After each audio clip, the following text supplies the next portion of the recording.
chance to hear it, so let her tell it. People on the streets say Sabrina speaks.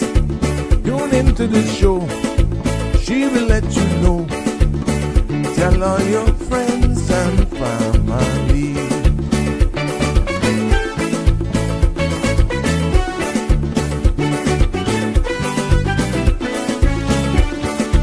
Real talk is no joke. You get the news straight up from grassroots and concerns. You can hear with some people gone. So tell all your friends to tune in to Good evening, Cayman. I'm Sabrina Turner, and welcome to Sabrina Speaks, your daily dose of clarity, truth, and community insights.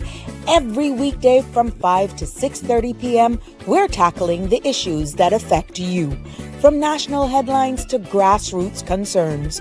Whether you're in traffic or winding down your day, this is your chance to hear it straight and speak your truth. So buckle up, Cayman. We're not holding back. This is the show. We gotta let you know. Now we got to go.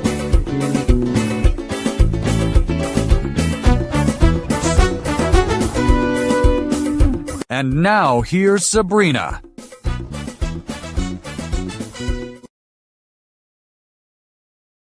Everyone, welcome, one and all. I almost said happy Monday. Well, it's the first official work day for the week. And yes, after a long weekend, I almost stumbled straight into that one. Good afternoon to my friends and family near and far. How are you? Welcome, one and all, to another episode of Sabrina Speaks right here on CMR TV. CMRTV.com. It is good to be back with you on this fabulous Tuesday, coming off a long weekend. I hope that everyone had an enjoyable weekend and that everyone is probably tired as heck if you went over to the BRAC or with all of the events that were happening this weekend. How did you spend it? I'd like to know. How was your weekend? Mine was I'll share a little bit with you. Mine was a little bit mixed. I'm not going to lie to you. I did do a little bit of cleaning, and then I did, I must say I spent some time with my two sons, and I just enjoyed the long weekend. I even threw my hand in the kitchen as well. Yeah, I do that too every now and again. And I saw this thing trending. I'm just getting these links up here. I saw this link that was trending about, it is a chicken pasta with the Olive Garden dressing. It's a crock pot, one pot dish. And I must say, I tried it and it came out well. But you know us Caribbean people, what I did, my boneless, skinless chicken breast, I actually marinated that the night before and had it all put up and doing what I had to do with it, so that when it was time to put her in the crock pot for 3 to 4 hours, I think it said, then it was all nicely marinated and all of that good stuff. My concern, though, was that it would have been a little bit too salty, because anyone knows Olive Garden's dressing. It is a little salty. So that was my concern. So I must say, I used the entire 16 ounces to my 4 boneless chicken breasts, skinless chicken breasts. And I was very, very impressed at how it came out. I even went as far as getting real Parmesan, grated cheese. I didn't skimp on that, like how Sandra don't skimp on her mac and cheese. I didn't skimp on this one. I went to the deli and I got all fresh stuff. And I said, you know what? Let me throw my hand into this and see how it comes out. I tell you one thing, I was very, very impressed at the outcome. And I did garlic bread with that as well. I just wanted to try something new. And that's what I did. And I must say, it was a hit. So if you're seeing it really all over social media, and especially if you're on YouTube and you're like me, you forward all of these menus, recipes and stuff to yourself, you can try that one. You don't have to worry about it. I use penne pasta. And I even went and I got the real Italian pasta, so it wasn't heavy. And guess what? That pasta sucked up everything. Now, I did add a little bit more heavy cream to it. I know I have doctor friends who would say, Jesus, Sabrina, oh God. Yeah, but I just wanted it a little bit more creamier. And I did have this whole block of Philadelphia cream cheese that I added to it as well. Yeah, so now you would understand why I did go for a swim then after that meal. Not immediately afterwards, but I definitely I definitely didn't just sit down and do the ethnic fatigue thing. No, I did not. I really went and I did a little workout, which was good for my shoulder as well. So yeah, that was what I did over the weekend. And I spent time with family as well, a little bit of time. I always enjoy that part of it.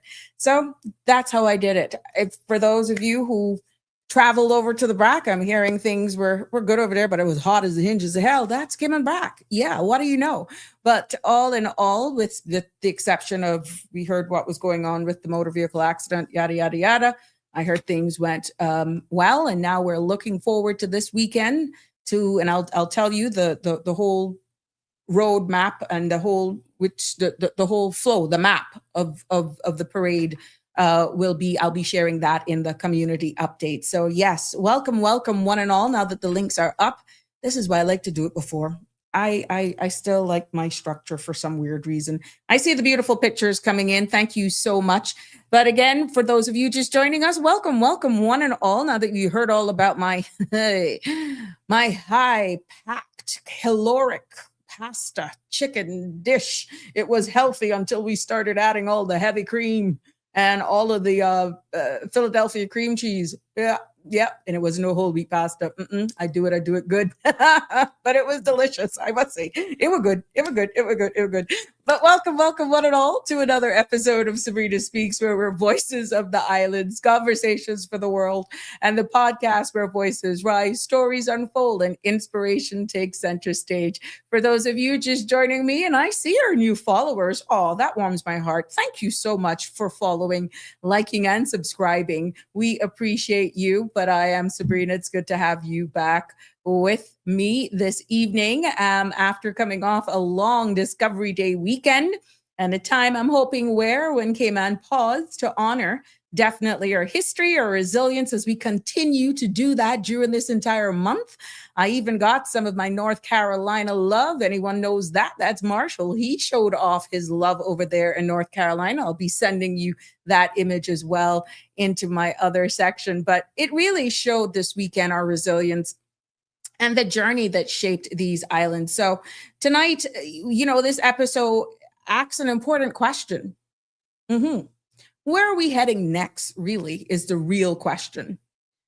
Cayman's growth story is what I have this one titled this evening, Facts, Not Fear.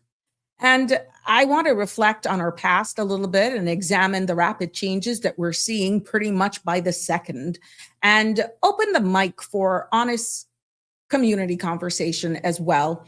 From let's talking about the whole population growth to our cultural preservation. And again, this episode brings Caymanians and residents together to talk about the future that we're building one choice at a time. And please remember that the content you're about to hear, including any discussions or opinions from myself, guests, and our participants, is intended solely for general, informational, and entertainment purposes. It's not a substitute for professional legal, medical, or financial advice. I encourage you to consult with a qualified professional for specific concerns. Bridge Media Limited and all its affiliates disclaims all liability for any decisions, actions taken in reliance on the information presented. You can join me live on the conversation. I only ask that you remain respectful by calling 345-936-8255.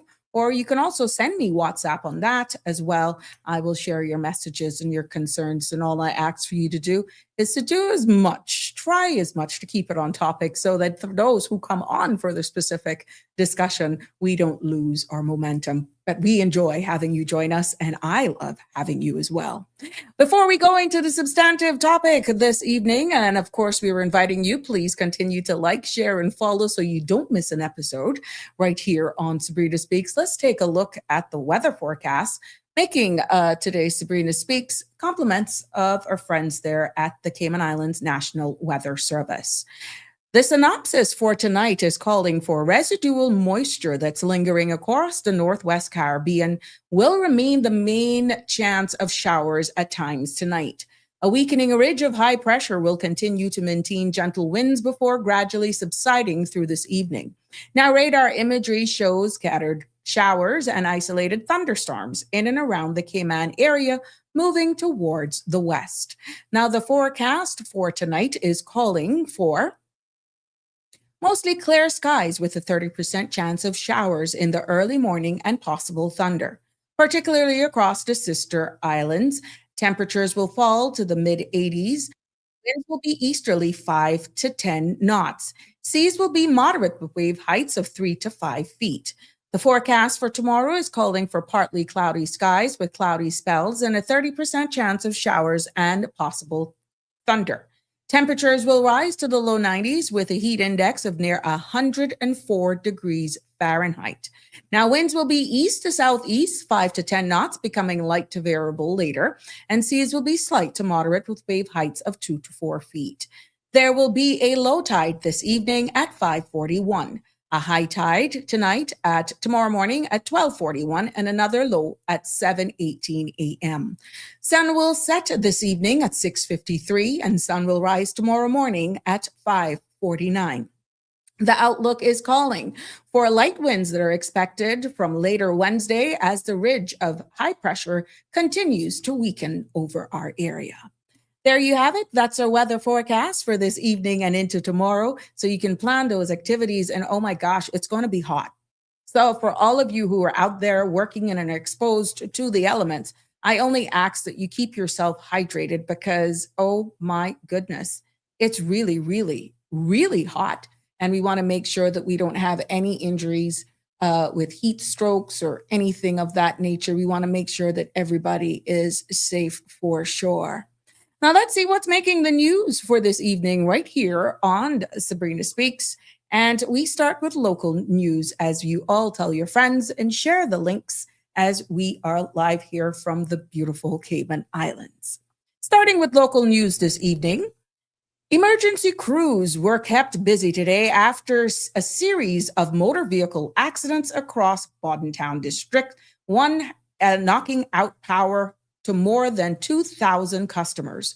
Another two-vehicle collision was reported along the eastern section of the Esterly-Tibbetts Highway. And just before airtime, police confirmed yet another crash near the Jake Scotts intersection.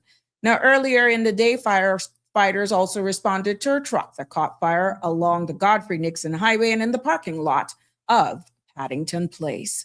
Please keep safe out there on the road. And like we said, because there are debris or authorities could be clearing that intersection by the Jake Scott, expect some delays there from that last motor vehicle accident. But please, please be careful on our roads. In another local news today, we've seen Premier Andre Ebanks is recognizing the contribution of women across the maritime sector as the Cayman Islands mark International Day of Women in Maritime of 2026.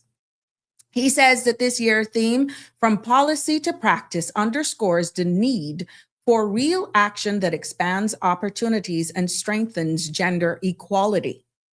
The Premier thanked organizations including Macy, WISTA, Cayman Coast Guard, and the Seafarers Association for advancing inclusion and professional development.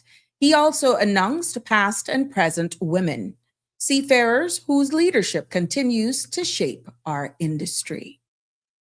In another local news, we put the spotlight this evening on the Cayman Aquatics. Yes, because they are naming the 2026 Commonwealth Games team. They had made that announcement earlier on today and have selected to represent the Cayman Islands at the 2026 Commonwealth Games in Glasgow. Now, the team includes James Allison, Elijah Bain, Harper Bowerman, Sierra Broadbelt, Jillian Crooks, Danny Keish, Leila and Luke Hiogo, Connor McDonald, Kiara Rabes, Will Sellers, and Raleigh Watson.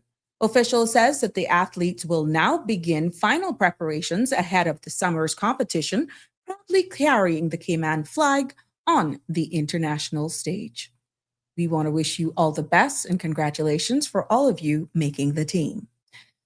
From the educational front and local news, we continue with the Ministry of Education and Training has launched a new education ambassador program in partnership with the Miss Cayman Islands organization. Reigning Miss Universe Cayman, Tahiti Seymour, will lead motivational sessions in secondary schools and introduce etiquette workshop for Key Stage 2 girls beginning in the 2026-2027 academic year. Now, the initiative runs through 2027 with each title holder serving during their reign. Official says the program aims to build confidence, communication, and leadership skills while inspiring young Caymanians across the public school system. We turn our attention to regional news making headlines this evening, and we start with Cuba. Cuban President Miguel Diaz-Canel is warning that any U.S. military assault on Cuba will cause a bloodbath with incredible consequences amid raising tensions between Havana and Washington. Now, his comments come as diplomatic relationships continue to deteriorate, with Cuban officials accusing the United States of escalating pressure on the region. This statement marks one of the strongest warnings from the Cuban government in recent months. And we will confirm and follow this story as it continues to develop, given its proximity to us right home and the long-standing ties that we have. Also, we turn our attention over to Jamaica because Jamaica's health minister, Dr. Christopher Tufton, says discussions in Geneva are focused on strengthening key areas of the country's healthcare system, including expanding access to mammograms and boosting training for medical professionals. Following a meeting with the International Atomic Energy Agency, he says he's hopeful Jamaica will benefit from additional resources and gradually expand cancer treatment infrastructure, improving care for patients across the island. We also take our attention over to the Virgin Islands. A public meeting on constitutional reform in the Virgin Islands saw strong debate over proposed rules for people classified as ancestral Virgin Islanders. The category would apply to those who can prove lineage and to ancestral born in the territory on or before 1860, giving them access to fast-track process for belonger status. Now, one resident argued the rights should be automatic, calling the restrictions unfair. Now, Deputy Premier Julian Fraser warned that the unrestricted eligibility could overwhelm the territory, while Premier Wheatley said the proposal aims to address long-standing concerns about identity and belonging. Also, we turn our attention over to St. Lucia. St. Lucia is rethinking its migration framework as falling birth rates and a growing brain drain reshape the country's demographic outlook. Officials says nurses and teachers are leaving in large numbers, while fertility rates have dropped below 1.4%, far under the level needed to sustain population growth. A new gender sensitivity migration policy developed with the International Organization for Migration aims to balance risk and opportunities by strengthening labor mobility, protection systems, diaspora engagement, and climate-related migration planning. Now, the draft is expected to go before Cabinet very soon, and of course, we will keep you up to date as that story unfolds. Do you all see the similarities of what's happening even with the brothers and sisters and other BOTC jurisdiction? We're all one at the end of the day. Further afield, we put our spotlight this evening as we wind down the news segment and give you an update on the Ebola outbreak in Uganda. Health officials say a deadly Ebola outbreak continues to spread across the Democratic Republic of Congo and Uganda, with more than 600 confirmed and suspected cases reported. Now, authorities says they're also estimating over 100 suspected deaths as response team work to contain transmission in affected region. Now, international health partners are monitoring the situation closely as both countries ramp up surveillance and treatment efforts. We will definitely, again, keep our eyes on this as this becomes breaking news, and we will keep you up to date with all that's happening. Elon Musk is planning a listing for his rocket company next month. Could deliver one of the biggest payouts ever seen in the space tech sector. Early investors, including major venture capital firms and mutual funds, stand to make enormous returns after backing the company nearly 25 years ago. The move was first reported as an exclusive read by Financial Times, which said the listing would unlock unprecedented gains for long-term supporters. What this means, my friends, is that Elon Musk is planning to take his rocket company and put it public next month, meaning that people will be able to buy shares on the stock market.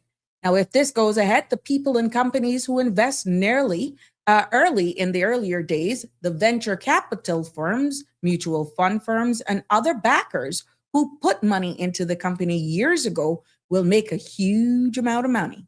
And because they invested when the company was small and risky, the value of their shares has grown massively over 25 years. Now, going public would finally allow them to cash out and collect those profits. So in short, my friends, if you're into all of that, if this listing happens, guess what? Musk's early investors could walk away with one of the biggest payouts ever seen in the space tech industry. Oh, yeah. So I'm not into it, but if you are, cha-ching for all of you. And the business roundup for today, U.S. markets closed lower today with the Dow Jones at 322 points and the S&P 500 of 0.67%. And the NASDAQ is slipping at 0.84% as rising treasury yields pressured sentiments. Now, Canada's TSX edged down slightly while European markets were mixed, with small gains in London and Frankfurt. In Asia, Shanghai and Hong Kong advanced through Japan's Nikkei dipped. Oil prices eased with WTI at 104 and Brent at 111. While gold and silver both fell sharply, the US dollar strengthened across major currencies. There you have it, ladies and gentlemen. That concludes our news segment for this evening. Welcome, welcome, one and all. I see you all.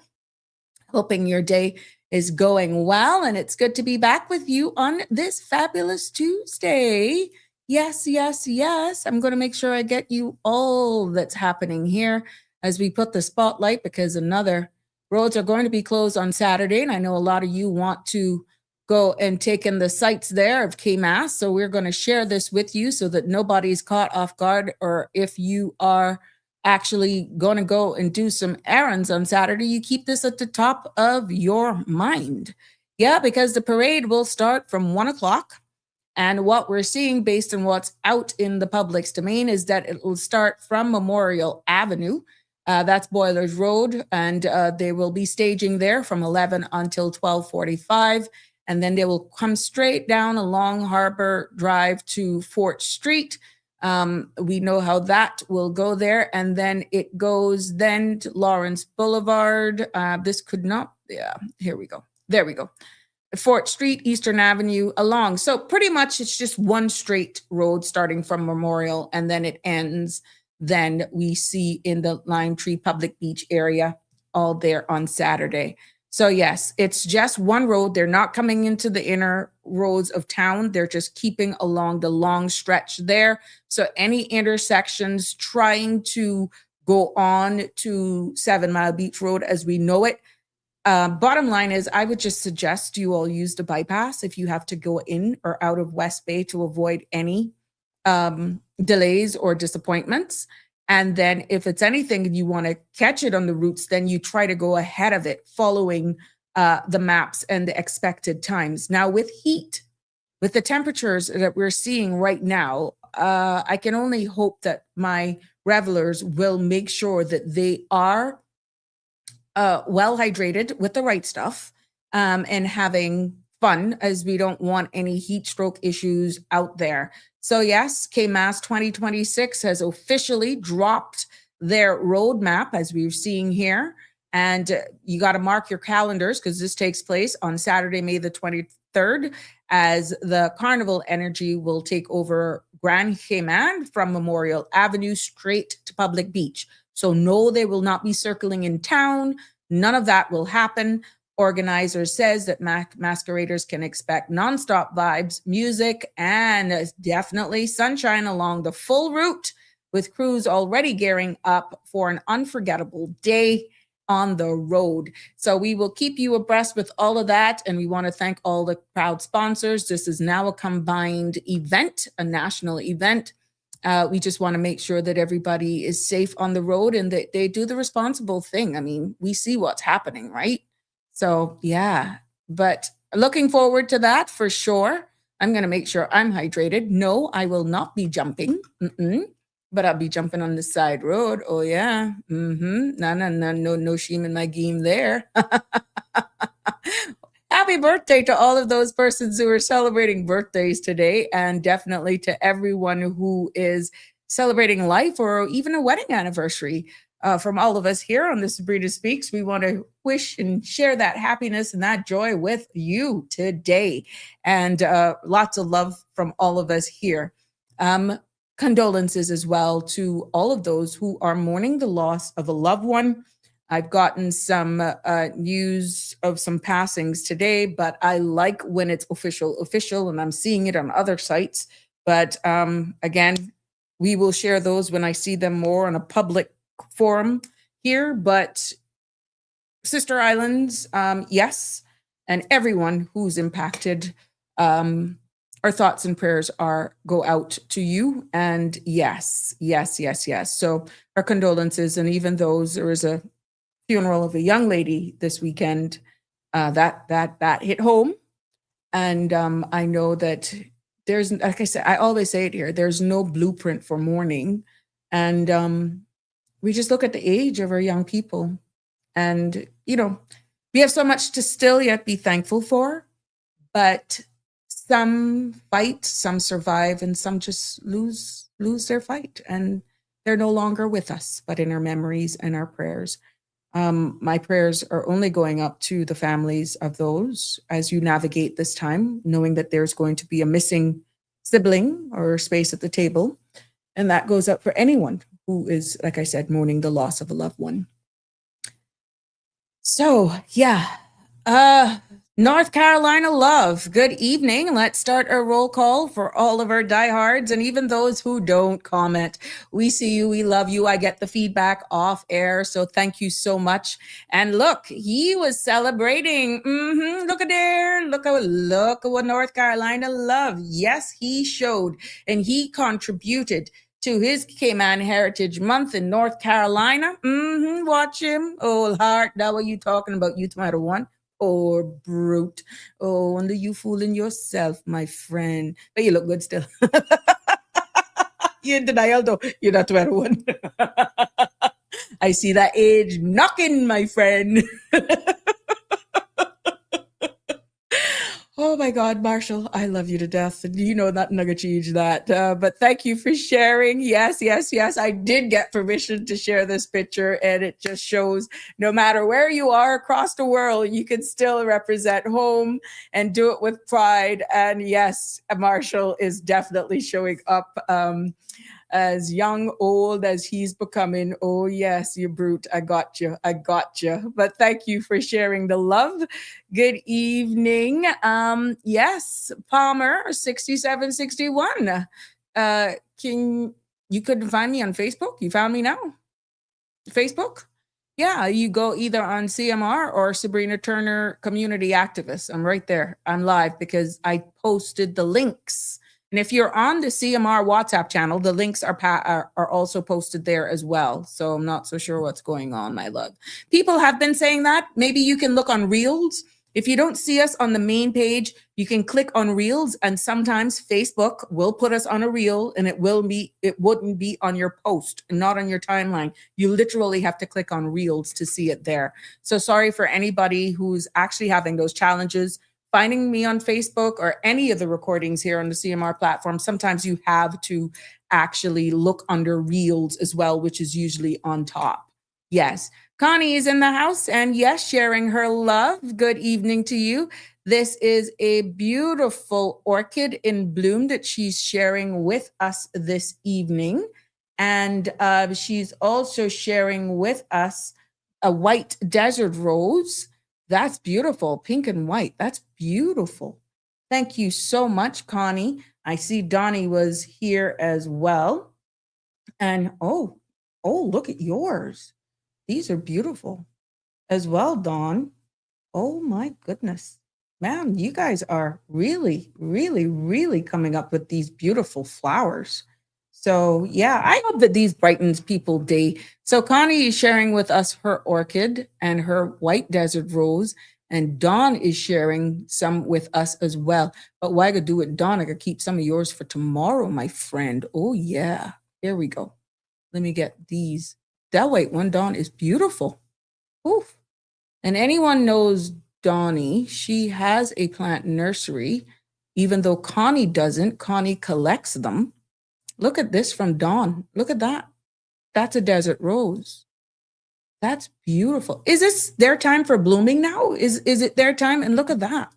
Oh my goodness. Thank you guys for sharing. You guys are budding content creators. There's more too that Dawn has shared with us, including a orchid. I will share those with you tomorrow, so that we'll just spread it out a little bit here. But yeah, thank you, Dawn. But this one, oh my goodness, that should look good at night, because you know the secret to a garden is that all white flowers, in the darkest of night, you can see white flowers. And I was just walking through somewhere it was I was. And I heard that, and it didn't even dawn on it. So yeah, it didn't. Again, I'm no green thumb, but yeah, white flowers. You see them so beautiful at night, and especially with a full moon. So thank you, ladies, for sharing with us the love, and you're being so loyal here and sharing that with us. We appreciate it, and I'm hoping that all of you appreciate it as well. Yeah. Real Michelle is in the house. Hello, my CMR fam, and I hope everyone is well. Lots of hugs to you. Dominique, good evening. It's been a minute. How you been doing? Keeping well? Thank you for your continued support. Yes, good evening to you. Damian Henry is in the house. UK love, staying up late as usual, and we appreciate you. Damian Henry is saying good evening all. Never let the things you want make you forget the things you have. Life does not have to be perfect to be wonderful. Oh, nice. Thank you for sharing that. Really sobering, and definitely look into that. That's profound. Thank you for sharing with us, Damian Henry. Love all of the positive feedback and those quotes that you share with us pretty much every day. Despite the time difference, you stay up with us, and I want to let you know we appreciate you. Aliano is in the house. Good evening to you as well, my dear. And Miss Dorothy from the U.S., Fort Lauderdale, is it? Or wherever in Florida, somewhere. Yeah. It's good to have you as well, sharing the love. Oh, God, no jumping for me. You're mending. Look at who's here. Good evening, Alfred Real. It's good to have you with us as well. And also another UK fan, Miss Lucille. Good evening, Sabrina. Blessings on you all. Stay safe. Lots of love as always. And we appreciate that, Miss Lucille. Thank you so much. Yeah, that was my YouTube. Yeah, I realized it afterwards. Yeah, I realized it afterwards when I was reading it. Appreciate it, my dear. Oh my God, beautiful flowers. See, Miss Dorothy is loving the flowers. Yes. And Dawn, Connie is thanking Dawn for those beauties. So you know where you can go. Florida. Thanks. I know I wasn't too far off. Thank you for confirming that. Connie, you know where you can go to get beautiful orchids and desert rose? Check Donnie. Dawn. Yes, I agree with you, Real Michelle. Well said, Damien. I must say, Damien comes up with these things. He is good. He is loyal, and he's always really hit the nail on the head. And this is why I make sure that I share them with you, and it's not hidden at all, because sometimes you never can tell. These little, messages and quotes and stuff can make somebody's day and make people have a total different perspective on life. And that is why this space is ours, and we appreciate all of the contribution. If it's one thing I look for is when you go through these comments, our loyals, the pictures before the show and all that sort of stuff, even when they're using their mobile data, they're in traffic and they're sending me pictures. That's dedication. That's the love for this space. And I'm letting you know it's not unnoticed. You are greatly appreciated. And thank you so much for all that you do to contribute to this space. Andrea Stone, good evening to you as well, and welcome to the Sabrina Speaks platform. It's so good to have you join us this evening as we take a look. And for all of you who are just joining us, it's good to have you because we're going to go into the conversation that is very important, in my humble opinion, a bit timely as well. And I feel that, deeply personal a little bit when you look at us coming out of Discovery Day weekend here. And this episode I've called Cayman's Growth Story. Facts, not fear. And that title is intentional because when we talk about growth, population, changes, development, so much for that. Oh my goodness, where have you been? Good evening, good evening, good evening. Where have you been? They kidnap you? Good evening, ma'am. Sometimes I decide to be. Sometimes I decide to be a spectator, a sleuth, a spy, just listening but not talking. Oh, okay. All right. Well, it's good Well, to have you. Welcome. What have you been up to? well, When you quiet, I worried. Well, yeah, well, thanks very much for the opportunity again. But yes, there are just sometimes, Sabrina, you've been there, you've got stuff that you're doing, and sometimes it comes in spurts, sometimes like the things you have to do. And then it's almost as if like, I don't know, it's something you have to puncture, and then sort of like when it settles down, then you go back to normal. So I've been really tied up. And so I think I did mention to you that I'm doing a book on statutory interpretation in the Commonwealth Caribbean. You did. Yeah, I'm very far advanced with that, and I'm now starting to meet some deadline. But you'll hear a little more about that in due course. But I've got 4 specific points I'd like to raise, and I do think they do broadly fit in within what you're trying to discuss today. But before I get to that, I just want to thank people who sent in very nice messages. I had a birthday 6 days ago. Yeah, which we missed because you went MIA. Honest to God, I remembered it, But for some, because I'm expecting you, that was the trigger. So my apologies there. But happy belated birthday. Well, thanks very much. And I mean, the birthdays were very rich because they came in. Oh, we wish you success with your court of appeal cases and this and that. So it was very, very nice. This is why, if you notice, sir, I do general birthdays now, unless they're specific. Because there's always somebody you're gonna miss. Yeah. And then you see, when you miss somebody, then you say, well, did she miss me by intentionally? No. Does she like me? Where do I stand with her? No, never from me. Never from you. Will know whether or not I got asked to grind with you. I am not a fake. Trust me. Of course, I'm respectful. I know you enough, but although it's more by reputation, do you know that we haven't actually really formally met, like physically and that kind of thing? Yeah, but we've communicated quite a bit. Yeah, so the second thing, you spoke a little bit about St. Lucia and BVI, huh? Yeah. That is very interesting about what they're doing there, and that in the BVI they want to go back and say, if you've got a lineage going back from 18 something, 1860, and that you.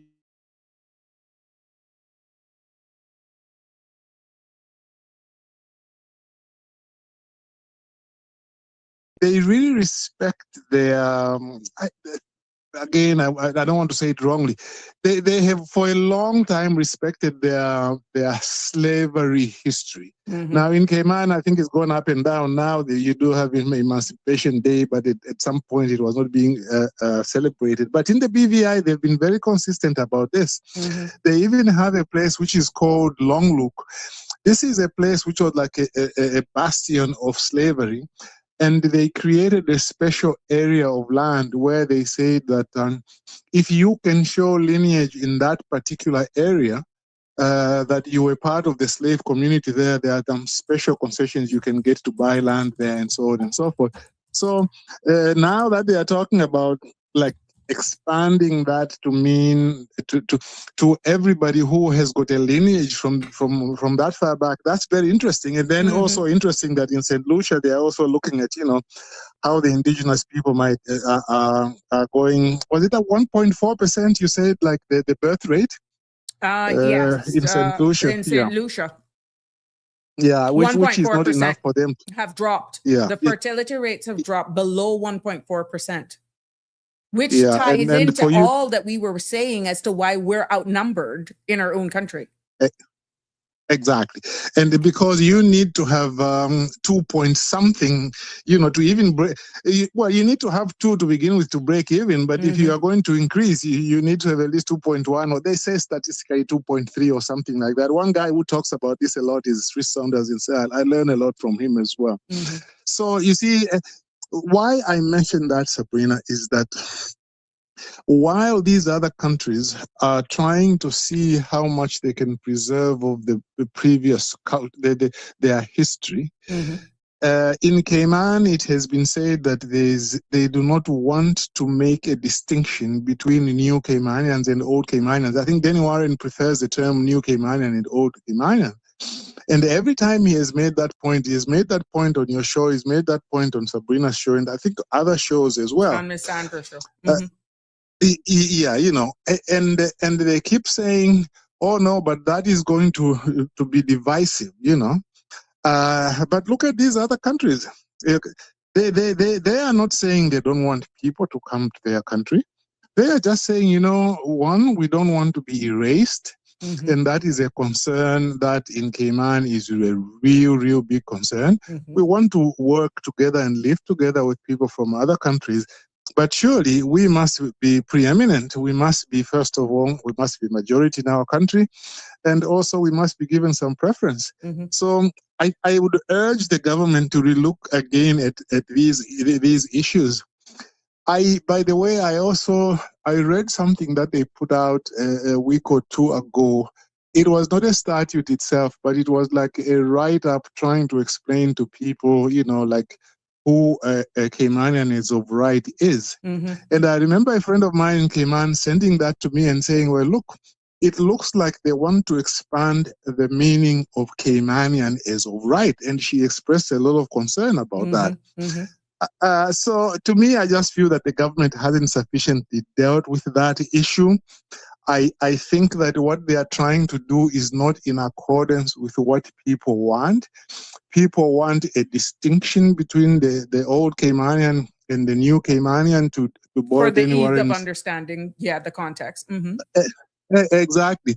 In any country, look at, in South Africa, there was this beauty queen who won the contest there.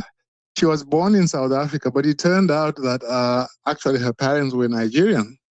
But she also had a twist in that one of her parents was an illegal there. And yeah. But anyway, the reason I bring it up is because even there, somebody who is born there was not seen as a South African. You understand?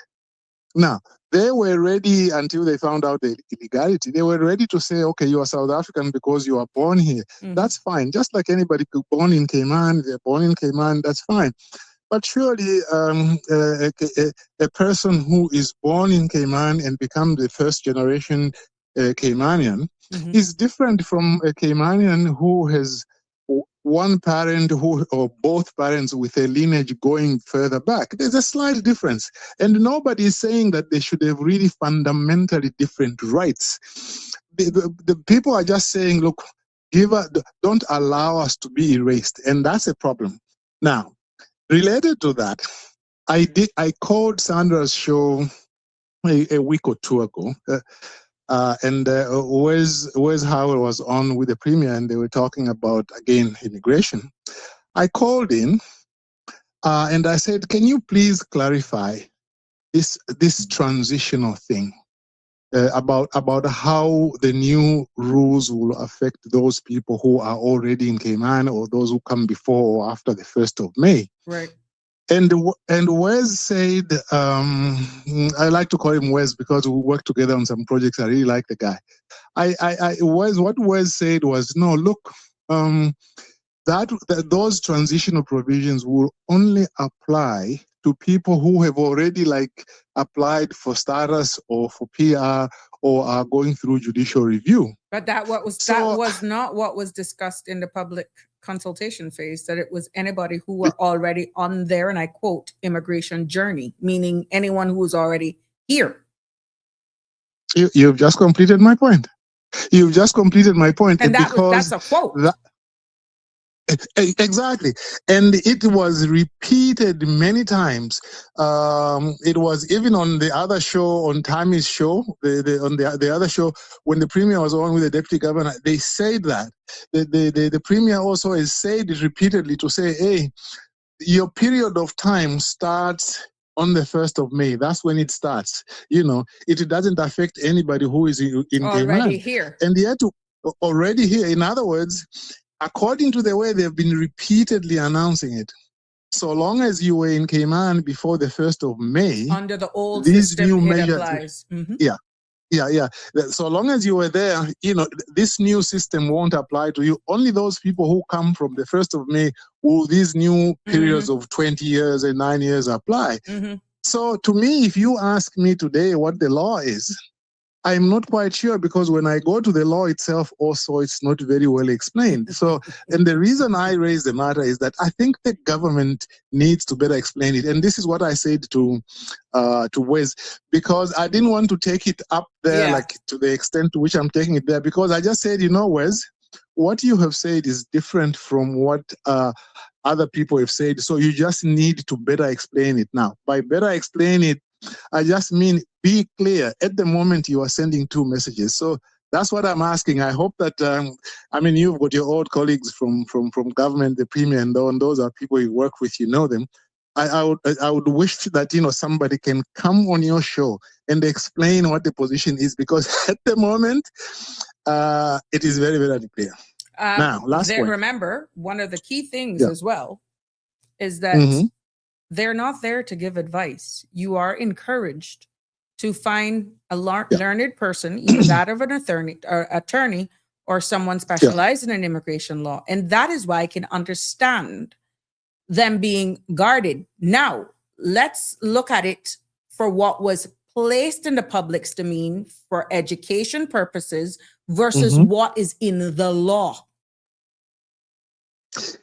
Exactly. You see, you're right that yes, the attorneys should tell us what it means. But before we even get to that, the government should tell us what they intended to do, and tell us. They should say, well, our policy was that it shouldn't cover, or it should cover those people who came before before the 1st of May. They should say this is what we intended, and then we can then go to the next step to say, has the legislation is drafted given effect to what you want? So first of all, they have to say what their policy is, clarify it. And once they have clarified it, then they should be able to say, and that policy has been implemented in section this and section that and so forth. At the moment, they are sending two messages. Yes. I think the public is confused. A lot of them now believe that this doesn't apply to people who are already on their journey, their immigration journey. I remember Danny Warren asked the question, I think, on one of the earliest meetings they had, because the journey, you're right, they kept saying the journey, but what is the journey? If I'm already in Cayman, have already begun the journey. Have I already begun the journey? Or have I begun the journey only after I apply? That was not explained. But then we kept asking, what is the transitional clause? That was multiple discussions on this, and then whenever they would go publicly, they would keep using the line on your immigration journey. But now, hold on, as you rightfully say, was it something that was overlooked, unintended consequences? Maybe that's the case. Now, what really, as you rightfully say, was intended? Did they intend for it to only impact anybody arriving here and getting any work permits approved or whatever application submitted on or after May 1st? Or Yeah. Was it intended to impact only applications that were received on or after May 1st? Exactly. And once they explain that, then they need to tell us what the projections are. They need to say, okay, fine, because this doesn't apply to people who were already in Cayman.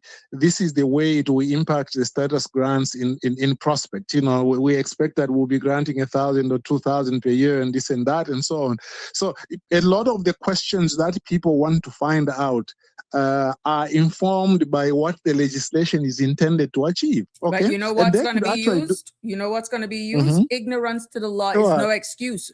Go and read the regulations, because we have heard this from multiple persons from ministerial level and also the elected arm. Educate yourself. We're putting the PR out. It's for you to educate yourself, which is not fair to the people, because exactly as you pointed out, there has been mixed signals. And you know where it hit home? Because even persons on work permit renewals who are already on their immigration journey, the new rules now apply to them who's already on their journey. And by the way, I don't think the word journey is used in the legislation. So, and this is by no means making fun of them, because really and No. truly, if we don't do that to try and calm it, then we cry. Unintended consequences, and no one is Unintended saying that it consequences. was not needed. But what is a disservice and a disadvantage until we get multiple lawsuits from what was being said versus what is now put in law? Who can you trust? Who can you believe? Yeah. Who can you trust? Because I remember actually in the early part of when the discussion, I was having a chat with OC with my big mouth, and then I put the question to him, and then he said, well, actually he had spoken to people in government, and they were telling him that everybody is going to be grandfathered in so long as you are in the Cayman Islands. There and I we remember go. him So saying, it aligns with the I journey. remember him saying, yeah, and like you, who has some specialized knowledge on immigration, so does also OC. And OC, he said, well, if that's the case, he said, I think we are in trouble.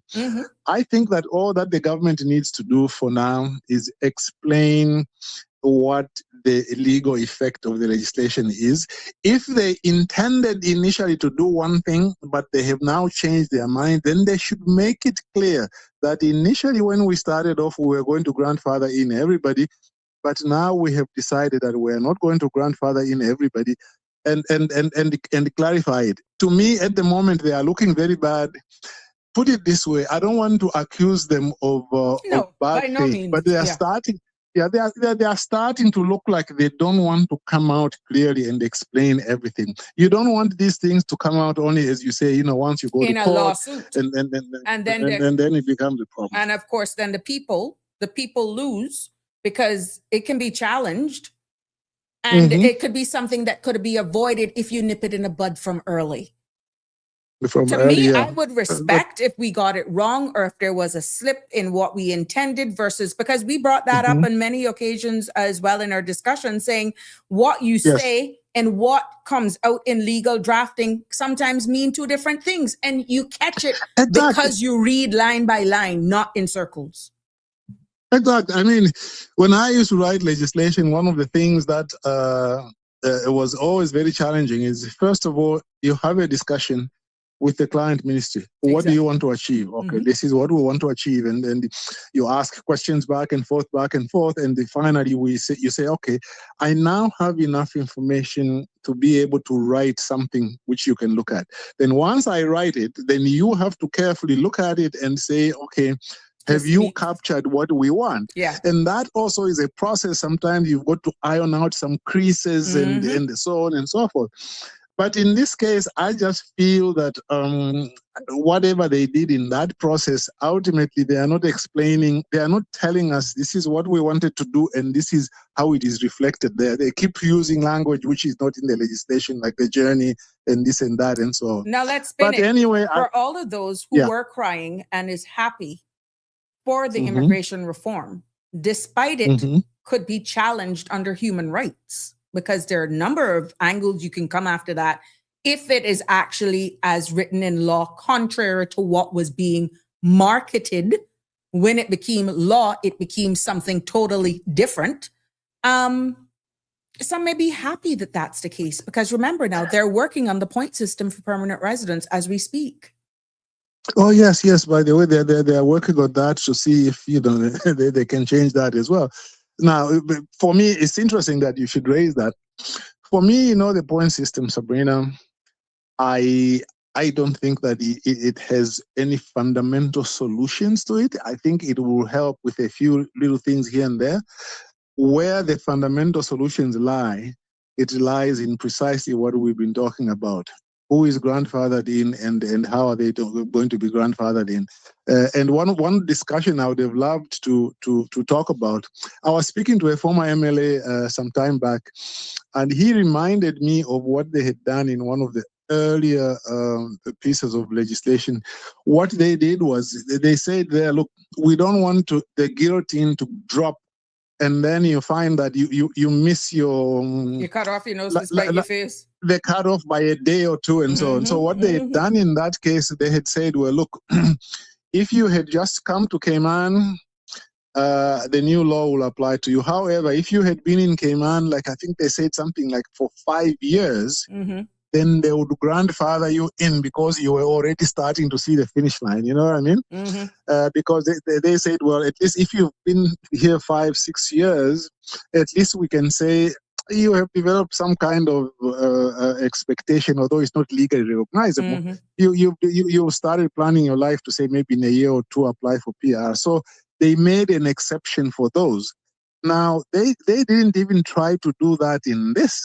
Okay, I would have loved them to do that. I mean, okay, they could have just said, okay, fine, it's going to apply to everybody. Or they could have said, okay, it will apply to you only if you've been in Cayman for less than 5 years or something. But all those things, you see, were never discussed. But anyway, I think they owe us an explanation. But the last point is more controversial actually than this one. This one is the most important, but I don't think it's controversial. I noticed that the Ombudsman has brought a new action, but I don't want to comment about the case because I understand from the what I read in the paper, and it is on the website, I understand. They are trying to see if even before the case is heard, that they can retire her as a regular civil servant. Because a regular civil servant, I think now retires, generally speaking, at 65, and I believe she'll be 65 sometime this year. So even as the case is going on, they are trying to say, okay, although you are normally entitled to a 7-year term, since you are also a civil servant, we can retire you under that, under the general rule as a civil servant. Now, for me, I think that is unfair. But what I really want to make is not comment so much about the case.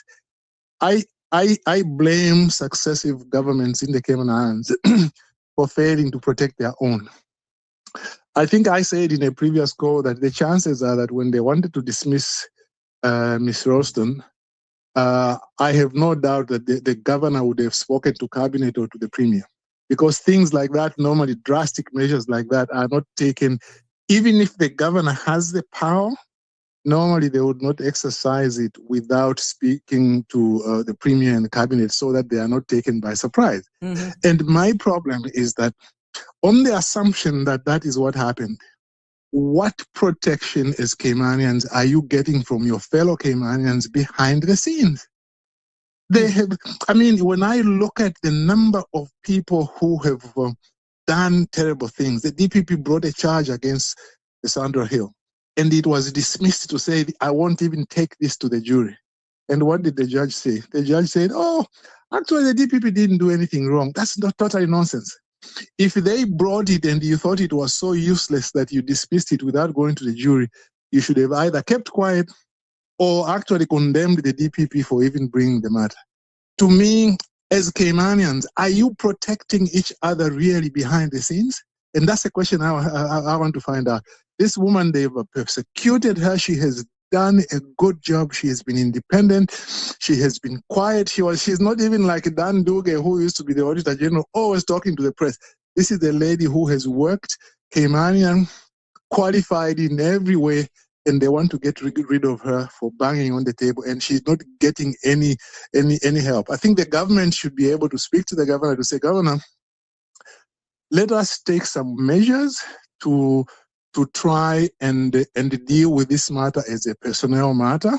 If this lady needs to go to some human resources training, let her go. I don't think she needs it, but if that's the way they can compromise it, let her go, and then she can finish her last 3 years. It's only about 3 years, and then she can retire rather than remove her from office, because that will also destroy her career as a lawyer, because they will say she was removed for cause.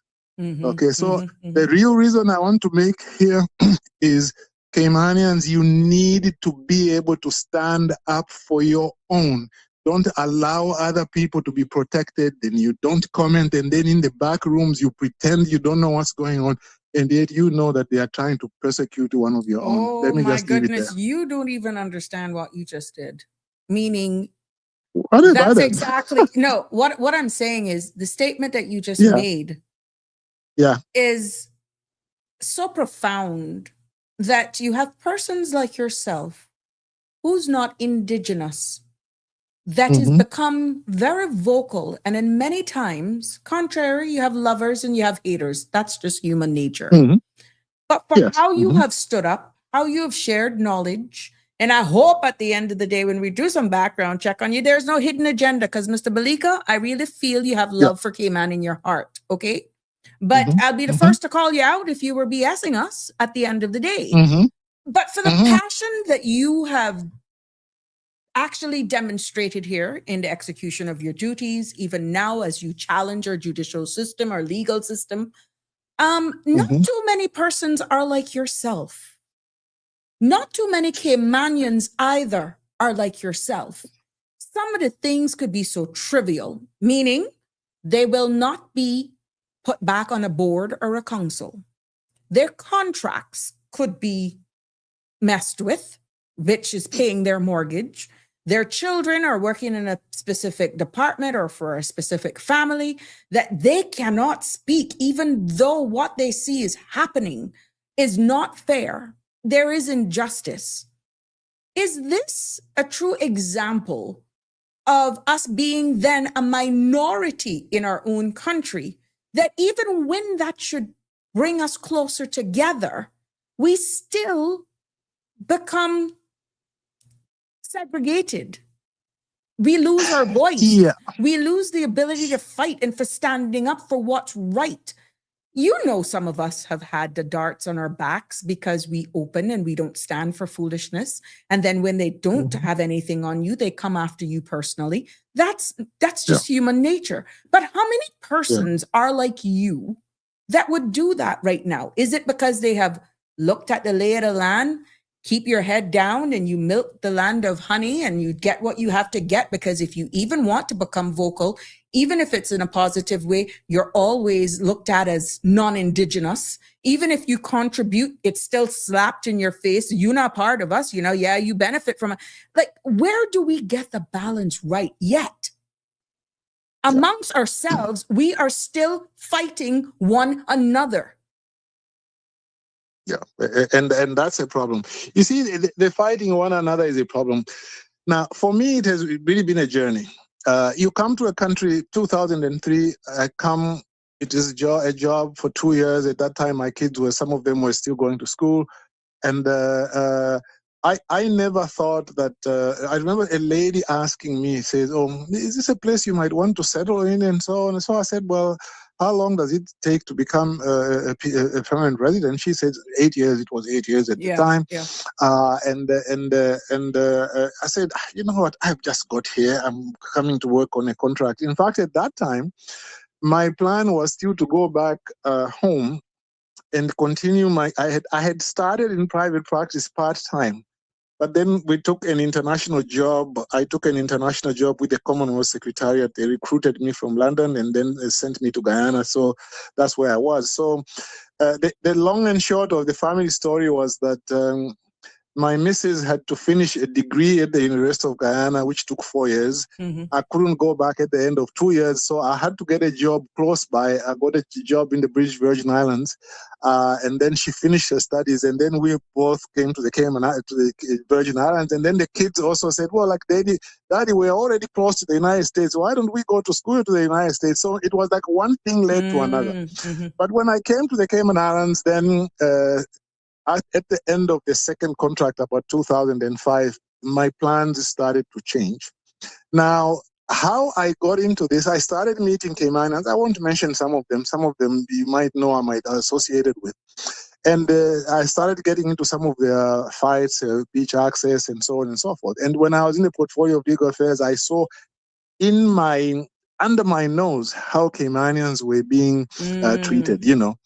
And these are people I knew very well. And slowly I started identifying with the issue, because the other thing is, apart from being a lawyer who is supposed to fight for people's rights, this was now happening to people who were very close to me. Mm-hmm. And then because I was trying to assist, like this lady who came in from, she came to join us. And I told the head of department, I said, you know what, I put a very good background in training. You know, I used to go to Rome to teach students from the Caribbean and from Africa, and a few of them from Europe on legal drafting. That's how I met my first Caymanian, you know, who was Julian Banks, who is now late.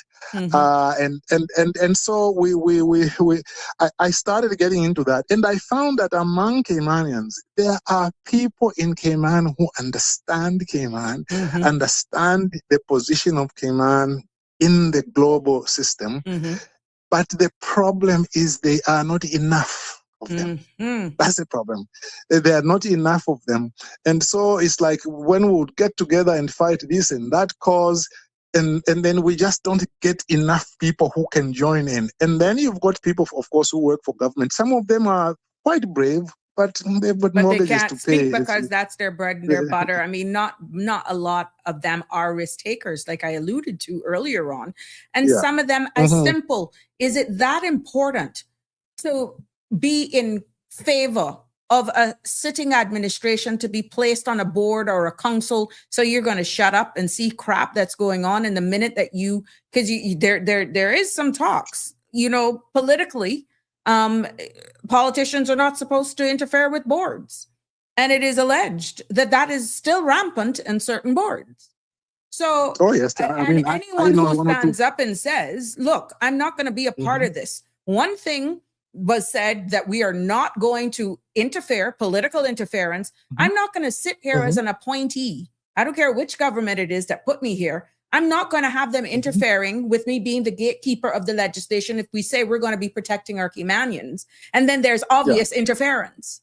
So some people will just play a blind eye just because they like the stipend that they get, just because it brings them this type of power of saying, I'm on a board. But yet you're the same ones that are saying, leave here. Get from here. We're protecting our Caymanians, but you sit there just to remain on the board and see BS happening, and you shut up because you want to remain reappointed. It's making no sense. It doesn't make sense. And I'll tell you one of the things which eventually for me, it just made me unapologetic in the way that I stood up for myself and for my Caymanian friends and some people who I've never even met sometimes, but like I would hear about their problem. Maybe they call on the radio, and I call in to say, well, you don't do this and don't do that. I found that one of the problems in government was that there was need for training on how the legislative process works, judicial review does. I spent my own time. I have a book of 140 pages on Cayman Islands legislative process. Nobody asked me to write that. And I didn't use government time to write that. It was because I was now getting committed to trying to contribute something more than just earning a salary. And then I had the other book on judicial review, 200 pages on specifically on Cayman Islands judicial review. And then there's the other one, which is a broader issue on legislative process, the one which Mr. Arden McLean recommended to the new MPs when he went to talk to them. So I spent all this time. I've also put books about Jamaica and BVI and so on. But the ones specifically which I wrote for the Cayman Islands, two of them, and then a third one, which is a generalized one, which can be used by anybody in the Commonwealth. So here I was. This is what I was trying to do, and also to do my little courses. But do you know who prevented me from even doing those courses? It was status holders initially, not even Caymanians. Status holders. They were saying, you want to do these things for Caymanians? You will make them smart. So that's what started now getting me to going to say, look. So I said, look, I came to Cayman to be hosted by Caymanians, not to be hosted by you. You came here exactly the way I came in. What better right do you have? That really made me mad. Okay? So when some people think that, oh, maybe he's against status holders. No, I'm just saying I think we have it upside down. The people who should be deciding what should happen to their country at the center should be the Caymanians. Mm-hmm. I don't want a status holder who came to the Cayman Islands the same way I came to tell me they put a better right to say how things should be done, or even to persecute my Caymanian friends. In the end, that's what locked me in. And since then, I'm very clear. I always will recognize the Caymanian as being somebody who is rooted in the country. I agree with Danny Warren when he says that, yes, I think we should have a term like Caymanian or New Caymanian to distinguish between the two rather than pretending. Well, let us just all be together. The public doesn't want that. The public wants the distinction to be maintained. In law, there's no big difference between a status holder and a Caymanian, except that at the moment, like a status holder can't run for office, but their children can run for office in the future. Okay, like those who got status, say in 2003, 2004, some of their kids might be getting about the age where they might be able to run. Those can run. That's the only distinction there is about the status holder, and it only holds for one generation. The next generation, then they can run. And Caymanians, I find, don't have a problem with that. They are just saying that this idea of being erased, becoming a minority, and being treated as a second or third class citizens, that's what they don't like. And that is not too much to ask. Okay? I see. I have a comment. I have a comment, and there's a question as well. I'll read the comment from WhatsApp, and then I'll go into the question. No, the question says, where might we find Mr. Balika's article about judicial reviews? That's the first question. And then there's a WhatsApp comment that came in. It says, there are many Caymanians who are deeply familiar with the realities of life in Cayman, politically, professionally, and socially. What many of us seek is not conflict, but a fair seat at the table in our own country. Too often, Caymanians who speak up for inclusion, opportunity, and representation feel marginalized or pushed aside, including in the workplace. What is especially concerning is the growing sense that this extends beyond adults and is beginning to affect our children and their future opportunities.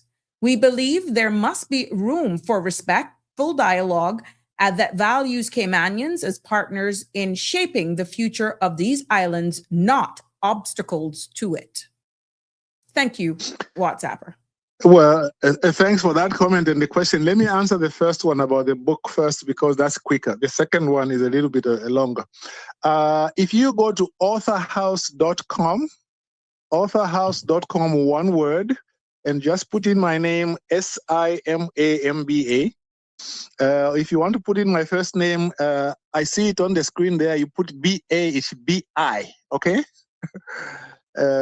If you put in Bilika, B-I-L-I-K-A, Simamba, there will be 8 books which will come out there. The purple one, that's the one about judicial review.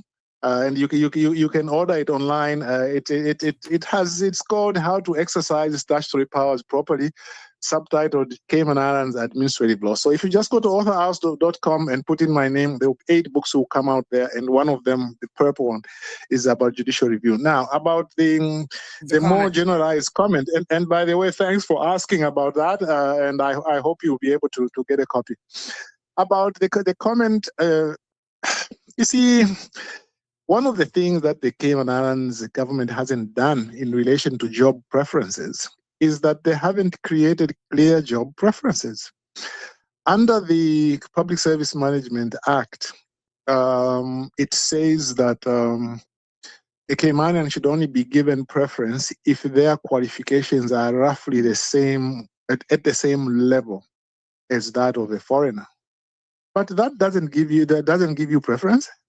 It doesn't. What it should say is that if there is a job for which a Caymanian qualifies, then they should be given the job. So in other words, the job requires 5 years experience in the first degree, and you've got those two. Then they've got say a foreigner with 15 years experience and even 2 degrees. They should still give it to you as a Caymanian. Why? Because that's how you are going to get the experience, because you meet the requirements. Mm-hmm. And that is the way it is done elsewhere. So this government, I was hoping, we really talked about this quite a bit before the elections. This government should amend those 2 sections. I think it's section 26 and 41. They should amend those sections to make it clear that if a Caymanian qualifies as a job, even if there's a foreigner who is better qualified, they should give it to a Caymanian. Given a chance. That is we give him a chance. This is the way it is. Where I came from, many years ago when I became head of department, we also had expatriates working. But when my job was now about to be filled, in fact, it wasn't even advertised. By that time, I had been to England. I had done a course for five months, which was done at what is now called the Institute of the Institute of Advanced Legal Studies. Mm-hmm. It is now in the University of London. It wasn't in the University of London then, but that's where it is now. I completed that, went back home, and then came to Canada for 2.5 years to do a master's in legislation. I went back. By the time I went back, I'd been training for about full-time for about 3 years, and I'd been working in the office about 7 years, 10 in all. And they said, you are qualified to take over this job as a local citizen. And I was given that job. And that's how I got the opportunity. Mm-hmm. And that is what they need to do. Somebody gave you a chance. To do in the Cayman Islands. Someone gave you a chance. Somebody gave me a chance. That's not the culture we're seeing within the human resources, and then even in certain organizations, based on what is coming out of certain organization, that once you label that you are Caymanian, it's like the atmosphere, because you're outnumbered. We're outnumbered nationally. It's no different in the workplace. And it's like you're fighting tooth and nail to just hold on to your job. Even if you come in excited, got the attitude, the aptitude, it's like you are a threat because you're local, and they make it very hard for you to survive. A story was shared with me with a young Caymanian who'd gotten a job at a local resort recently opened. Before everything opened, they had got their uniforms, started working, and OMG, the young Caymanian could not last even till ribbon cutting day, because the atmosphere became so bad against that young Caymanian. They resorted, before getting in fight and being considered an aggressor, wasn't no issues showing up to work, wasn't no issues with having the right attitude and aptitude. That was the problem. They made the environment so bad for this young Caymanian at this new location. They resigned. Now, what you think is going to happen to that Caymanian? Why didn't you last that long? It makes it look bad on them. Yeah, it does. And who is in a position to do something about that? To me, it is the government. It is the government which is failing. But then they're taking the feedback from those who are in human resources. 99.9% of the time, it's either someone from a foreign country. And when you look at the demographics of the individuals, they are not from here. And it's then being, the scales are tipped and favored by a lot of who's in close proximity to HR. Same nationality. Yes, exactly. You see, and because in the private sector particularly, it is much more difficult to control. And you're right. You complain to the HR. That And you're person is complaining from to a certain someone who's country. fighting for their life as well, because So for they their love life, the yeah, land of milk and honey. And of course, you're a Caymanian, looked at as scuffed at. They're yeah. not looking at the potential. You could start off as being a door person. At the end of the day, there's Hmm. potential for you one day being the GM. But what is Yeah. being described from a lot of locals and residents alike, and even those who have acquired Caymanian citizenship, are now being treated like generational Caymanians once they have their status, is that they make their lives a living hell. It's like you automatically become a threat. Well, that's what happened to me. Once I got PR, and I was now offering to train this other Caymanian, and then they said you can't train the Caymanian. They refused to train the Caymanian, and then when the Caymanian now tried to to complain to a certain authority, that authority was from roughly the same nationality as the person who was prosecuting the Caymanian. And then when that person complained to an even higher authority who is Caymanian, the Caymanian said, "Well, you have to accept the management decisions of your superiors." I wish they had said that about the ombudsman when she refused somebody to work remotely. I wish the governor had said, "Accept the decision of the ombudsman," but she didn't say that. She said, "Well, this is bad management because you should have allowed the person to to work remotely." You see, to me, the government is the one. You see, the situation in government I find is more unconscionable because in government, the ministers, the councillors, they are Caymanian, and most of the chief officers are Caymanian. Why don't they stand up for Caymanians? Why don't they sit down and just say, "Well, I'm chief officer. The policy of the government is that Caymanians should be given preference, and this is my decision." But the problem is that at a political level, the chief officers have not been given that cover. There is no clear policy to say, okay, we emphasize that Caymanians must be given preference, but what does it mean? I know that the new minister is no longer new. Michael Miles speaks very strongly about how Caymanians must be given preference, but I haven't seen that in practice and in other legislation that I think should be changed. For example, there is no acceptance of the policy that a Caymanian should be given a job if they qualify, even if a foreigner is better qualified. I remember one time I was listening to the Honorable Ezan Miller. I rarely quote people unless I'm 100% sure. I was sitting in, and the Honorable Ezra Miller was speaking that time when he was in the back bench. And he said, "You know what? Why is it that jobs are still being advertised? When a job becomes open, there's a Caymanian who is a deputy.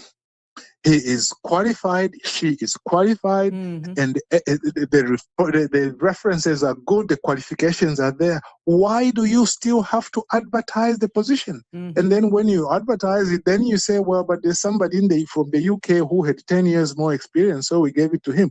I remember him being very passionate about that, and it has never been taken up. A lot of the jobs in government, as far as I'm concerned, should not even be advertised. Once it is open, and you've got, say, 3, 4 deputies, all of them Caymanian, and all of them are qualified, you can just say, "Fine, we will choose one from these 4. We are not going to get somebody else." The problem is when you now advertise it to people from the UK, the US, and so on, Canada, then they come in. When they come in, they also bring another guy from where they come from, and they frustrate you. And then when you came in and people are frustrated, they go to complain. The person at the top is not sympathetic. They are sympathetic to the person they brought. I can go back again to the issue of the ombudsman. When she joined government after she left private sector, she joined work. She was, I think, the deputy at work. But then they couldn't really fit her in, and then they brought somebody from I think then they seconded her to work. She went to one department, and then they seconded her to work because somebody else was doing her job in immigration or something like that. And then when she wanted to go back, they said, "Oh, there's no job." And then eventually, finally, she became she became ombudsman. To me, even the way they mistreated her at that time was not right. Okay. But I thought that once now she had become ombudsman, I thought now they would give her the appropriate respect, but it hasn't lasted. And there's no standing up for local people. Something has just jumped into my mind. You remember the last president of UCCI, the American lady who was there, very well qualified and everything accomplished. But she wound up having a bit of a problem with the Honorable Roy Borden. And when there was that seminar which was being done, a symposium to honor Roy Borden, at which I was privileged to present a paper on judicial independence, I asked people, I said, but why isn't this being held on campus? Because the way these things happen is that because the thing goes on for 2 or 3 days, not everybody can come there and stay for the whole entire time. Exactly, because some people would, like students, would go off to class and then they've got an hour before the next class and they would go and attend and so on. You should have it there. And they said no. It was because the president of the college at the time wanted to sabotage it, didn't want it at the college, so they had it at the Hartwell Theatre, which made it difficult for some people to go there. And I remember the Honorable Bernie Bush addressed that. How do you allow your own person to be treated like that? To me, that's an issue where the ministry should have come in and said, you can't do this. But again, Caymanian was not being protected. A respected person like Roy Borden wound up in the end saying, well, they did this because they wanted to scupper my seminar, which is honoring me from my own people. And a foreigner was coming there to come and undercut it, and nobody said anything because to be able to change I that swear, decision. sir, it's not that they wouldn't have said it; they cannot identify it, sir. The openness and the lifting of the veil on so many topics that have been unearthed, or even begin respectfully to be had on this platform, has opened the eyes of many, and I will say it. I will say it. A lot of people were not able to identify some of these ills until recently. If you can't address certain things unless you can identify them. But I'm going to ask you to leave me there because we got some comments and another call that's trying to come in, if you don't mind. But it's good hearing from you, sir. Thanks very much for the time. Yeah, I just want to listen into what the other call wants to say. It's time for me to listen now. Exactly. Thanks. Thank you. I'm going to read another WhatsApp, a lengthy one, but it makes sense. So I won't be surprised if you comment or call back. Good evening, caller. Can you give me a minute? Let me just read this WhatsApp, please. Go ahead. I wholeheartedly agree with your comments regarding employment. That is how we would all expect the system to work in principle. However, when hiring processes are controlled by individuals or interests that may not fully appreciate the challenge facing Caymanians, and when politicians appear too closely aligned with the large and small firms alike, many Caymanians feel we remain stuck in the same cycle, competing against one another for diminishing opportunities instead of building a stronger future together. At times, it can feel like asking those who benefit most from the current system to regulate it fairly, which understandably creates frustration and distrust among ordinary Caymanians. Until governments, regardless of political affiliation, take meaningful and measurable steps to... Hold on, I'm going to have to lower you a little bit, please. Hold on. Yeah. 1 second. Until governments, regardless of political affiliation, take meaningful and measurable steps to genuinely prioritize Caymanians in employment, training, and advancement opportunities, the continued erosion of Cayman middle class will remain a serious concern. The strength and stability of Cayman has always depended on its people, particularly native Caymanians, who have deep roots, history, and long-term investment in these islands. There must also be elected representatives who are genuinely willing to place themselves in the shoes of ordinary Caymanians, even when doing so may upset the status quo or challenge powerful interests. Many Caymanians feel that unless leaders are prepared to have difficult conversations and firmly advocate for Caymanians to have a meaningful seat at the table, the concerns raised by Mr. Belika and others may eventually become a reality. That's in part as the population continues to evolve, issues surrounding representation, political participation, and national identity will inevitably become more prominent. These are sensitive discussions, but avoiding them altogether does not make the underlying concerns disappear. Many Caymanians simply want reassurance that their voices, opportunities, and place within our country will not continue to diminish, while those in positions of influence remain reluctant to address these issues openly and fairly. Now, there's another WhatsApp, but I'll read that afterwards. Good evening, caller. You're live on Sabrina Speaks. What's on your mind? Hello?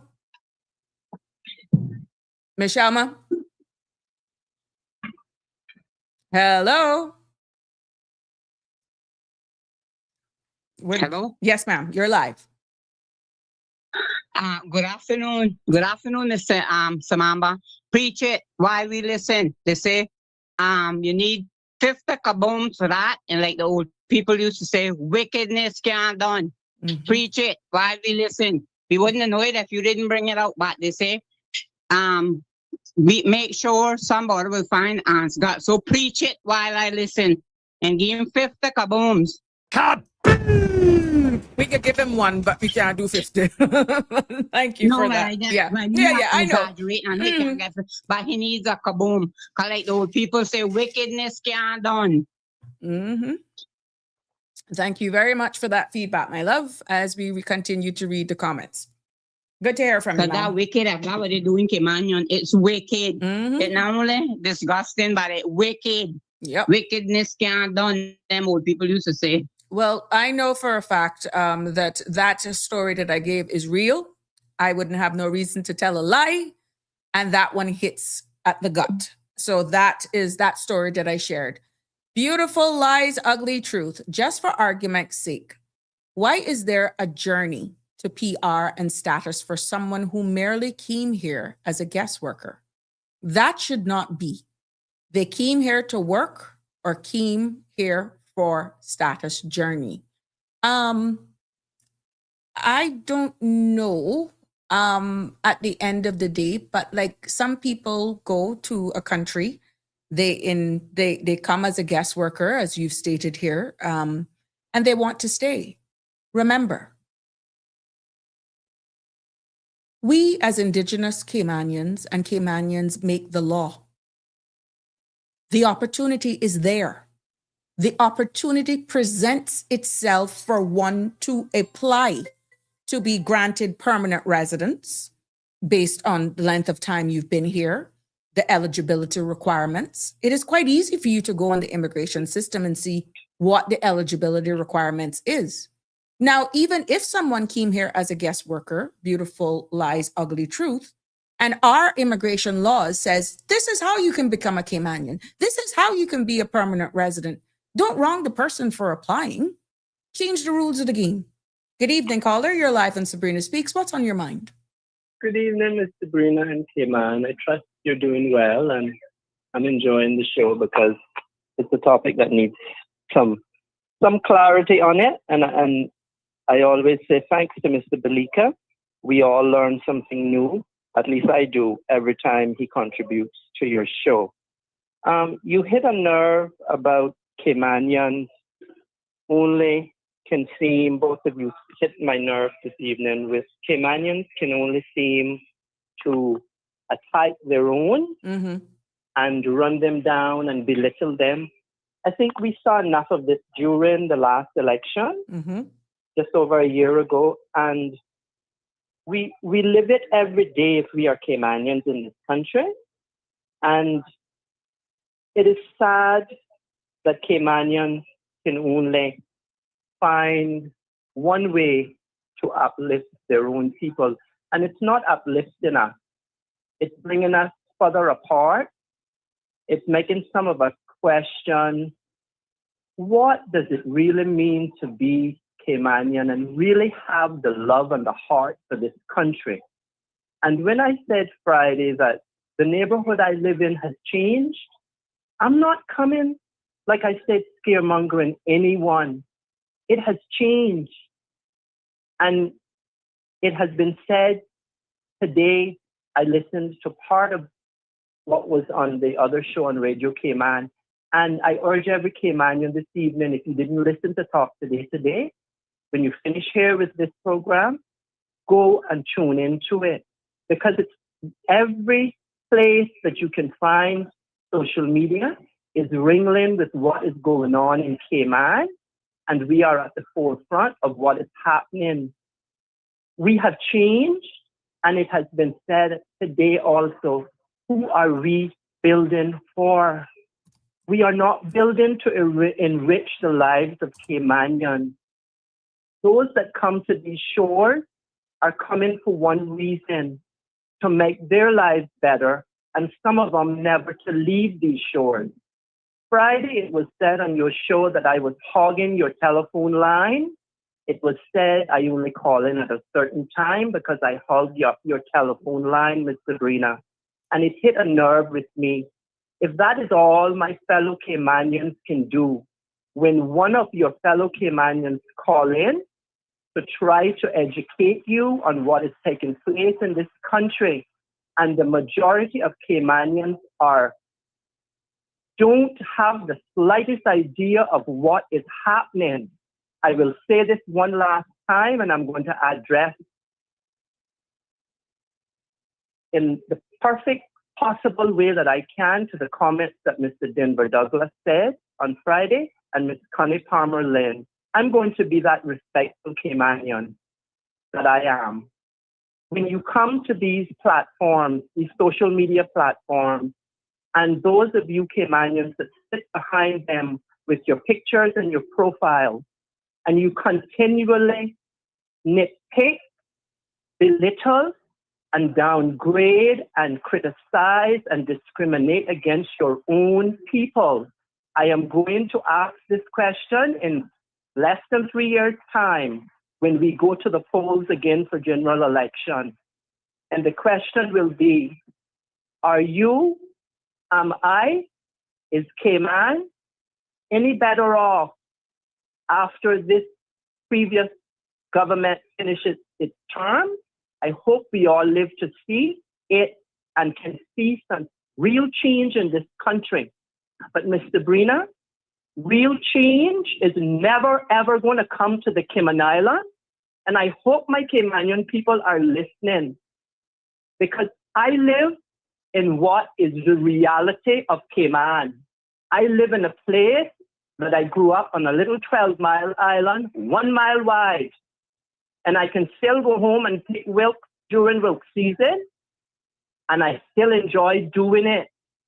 But what I disagree with is that every time a Caymanian comes to one of these social media platforms, there is always Caymanians who think that people that call in should not have a voice. And this is directed this evening straight and direct to your two people that hit a nerve with me on Friday, Mr. Denver Douglas and Ms. Connie Palmer Lynn. Reality is, Cayman has changed. Reality is, if Caymanians continue to fight, nitpick, and put each one of us down, in 3 years, less than 3 years' time, the Cayman Islands will not be any better because of you all. So I'm going to ask Mr. Denver Douglas and Ms. Connie Palmer Lynn this question. Listen good, because it's not a question. It is telling you what to go and do after this evening. Don't come on this platform and nitpick the Caymanians or any other social media platform. Nitpick at your Caymanians that see what is taking place in this country, that is trying to bring it to the forefront of every other Caymanian for us to realize. It has been said in the House of Parliament some months ago, and I'm going to repeat it so every Caymanian can hear it. If we do not stop granting statuses, Caymanian statuses, so persons coming here to better their lives that do not want to leave here, and we are forced to grant them Caymanian status, within 10 years' time, there will be no Caymanian, no generational Caymanian no generational Caymanian sitting in that honorable House of Parliament that I have all the respect for, just like all the members. Because we might not agree on everything, Ms. Sabrina, in this country, but we have to learn to get along and live with one another. And putting your own people down, discriminating against them, calling them names, and calling out me on a talk show when I called to contribute. I asked Mr. Denver Douglas and Ms. Connie Palmer Lynn this question.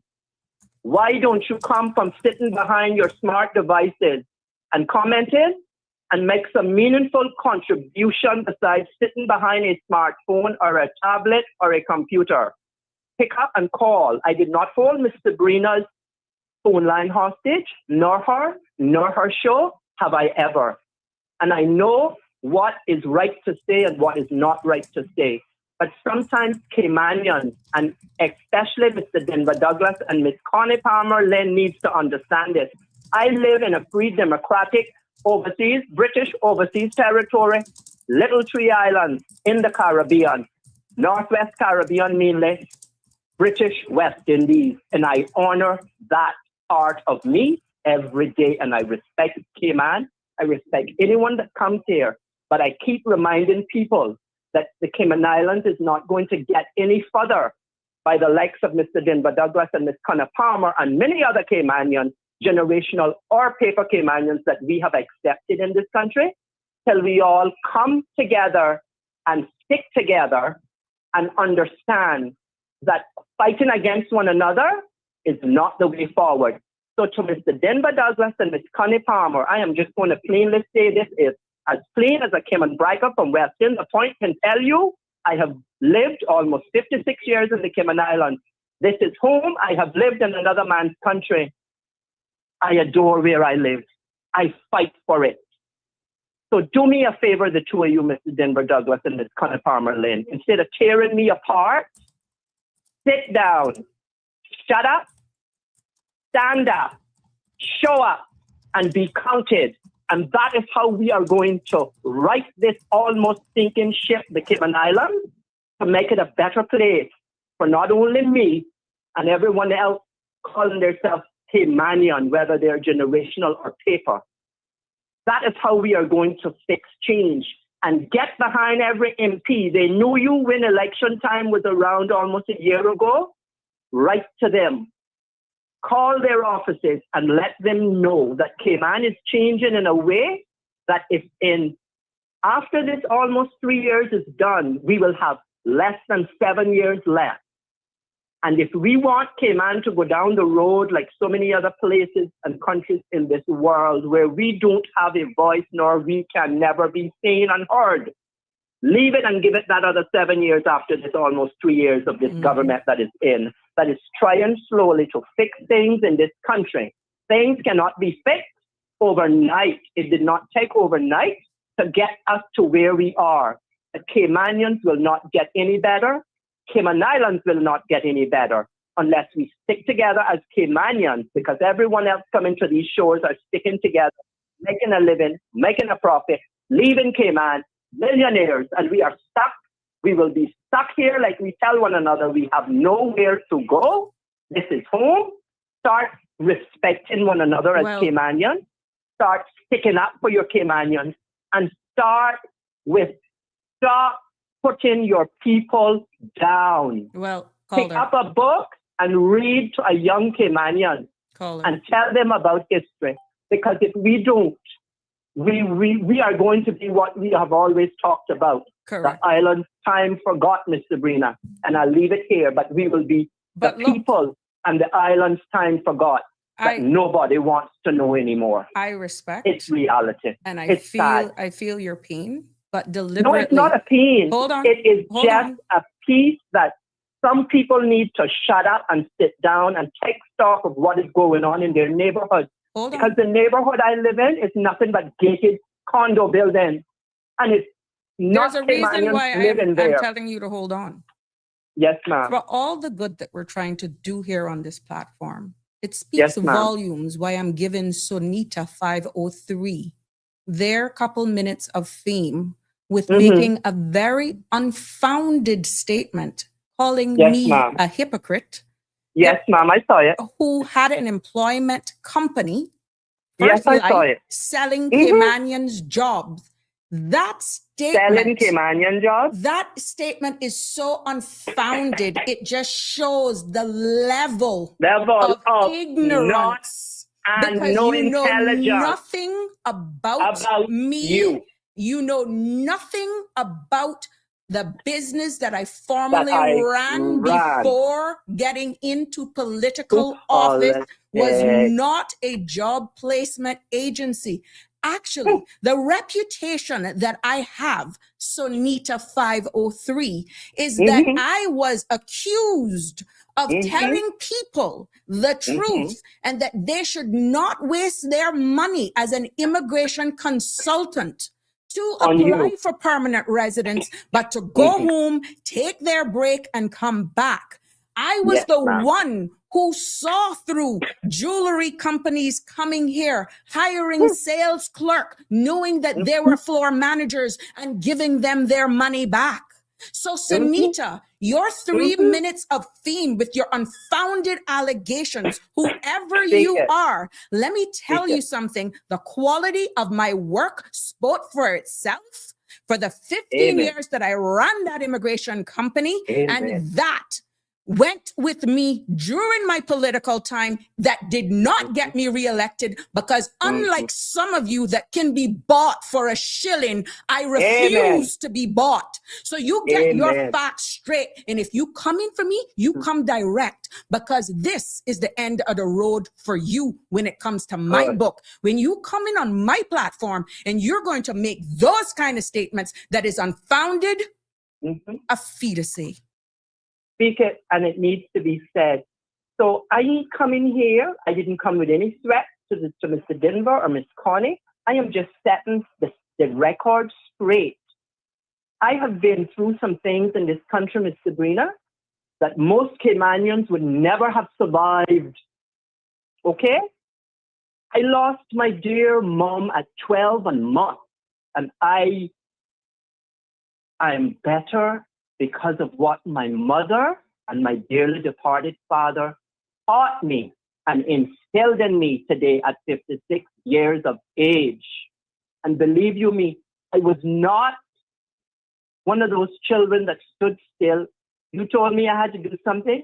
Sometimes I said no, but I paid my price for saying no when I know I need to do something. I got a good lashing and a reminder that when You you didn't say come for you're me. going I to didn't come finish for you. something, Don't come you and don't hide need behind to these finish fake it. praises. You come, be a man.